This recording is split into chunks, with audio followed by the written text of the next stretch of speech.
UP में अगले साल होने वाला विधानसभा चुनाव से पहले एमआईएम पूरी तरीके से एक्टिव मोड में आ चुकी है। मुस्लिमों के सहारे विधानसभा सीटें जीतने की रणनीति में जुटे पार्टी चीफ असदुद्दीन ओवैसी एक के बाद एक मुस्लिम बाहुल्य इलाकों में ताबड़तोड़ रैलियां कर रहे हैं। सहारनपुर के बाद मुरादाबाद में ओवैसी की रैली है, लेकिन उससे पहले ही उनकी पार्टी के यूपी अध्यक्ष शौकत अली ने समाजवादी पार्टी पर सियासी तीरों की बौछार कर दी।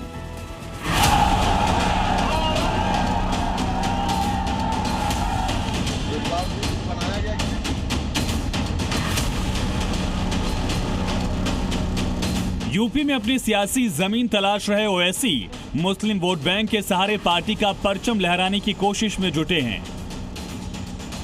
कांग्रेस और समाजवादी पार्टी के मुस्लिम वोटर्स को अपने पाले में लाने के लिए ओवैसी हर वो दांव चल रहे हैं जिससे उन्हें कामयाबी मिल सके। यही वजह है कि सहारनपुर के बाद मुरादाबाद में होने वाली ओवैसी की रैली से पहले ही उनकी पार्टी के यूपी अध्यक्ष शौकत अली ने कांग्रेस और समाजवादी पार्टी पर तगड़ा प्रहार किया। शौकत अली ने आरोप लगाया कि दोनों ही पार्टियों ने मुस्लिमों को सिर्फ वोट बैंक समझा, लेकिन मुस्लिम किसी के बंधुआ मजदूर नहीं है। ये कोई बंधुआ मजदूर है क्या मुसलमान अखिलेश यादव का? इन 78 सालों में इन्हीं सेकुलर था।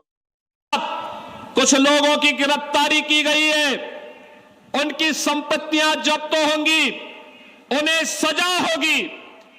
ये छात्रों के उज्जवल भविष्य को ध्यान में रख करके मोदी जी के द्वारा ले गए वे कड़े कदम हैं, उठाए गए वे कड़े कदम हैं। जिन छात्रों के जीवन जिन छात्रों का उज्जवल भविष्य पर इस देश का उज्जवल भविष्य निर्भर करता है।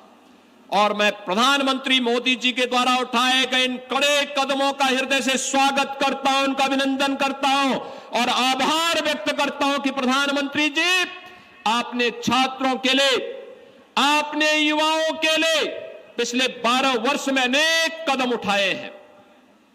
आपने डिजिटल इंडिया के नाम पर, आपने प्रधानमंत्री स्टार्टअप स्कीम के अधीन, आपने प्रधानमंत्री स्टैंड अप स्कीम के अंतर्गत आपने भारत के नौजवानों के लिए एक नई आशा की किरण दी। आपने देश के अंदर युवाओं के लिए राष्ट्रीय शिक्षा नीति देकर के भारत का नौजवान अब भारत ही नहीं, केवल घिसी पिटी शिक्षा नहीं, बल्कि नए कलेवर के रूप में नई शिक्षा नीति के माध्यम से वैश्विक जगत में अपनी दाग का लोहा मना सकता है, यह व्यवस्था दी।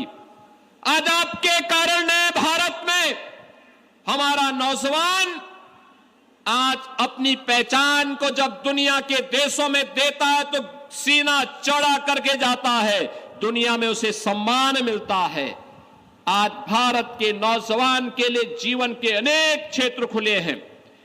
आपने एक वर्ष में 12 लाख सरकारी नौकरी भारत के नौजवानों को दी और 12 वर्ष में देश के अंदर करोड़ों नौजवानों को सरकारी नौकरी देकर के उनके जीवन को उज्जवल भविष्य की ओर अग्रसर किया है। और आज जब देश के अंदर युवाओं के मन में कुकसक बाकी थी, आप स्वयं सामने आए हैं, आपने युवाओं के साथ संवाद बनाया है और देश की संसद से एक सख्त कानून बनाने के लिए कैबिनेट से आपने एक नए अधिनियम के मसौदे को पास करके, दिन रात एक करके पास करके उस दिशा में जो कदम उठाया है वह अभिनंदनीय है। और मैं इसका उत्तर प्रदेश के युवाओं की ओर से, उत्तर प्रदेश के छात्रों की ओर से इसका स्वागत करता हूं और अभिनंदन करता हूं।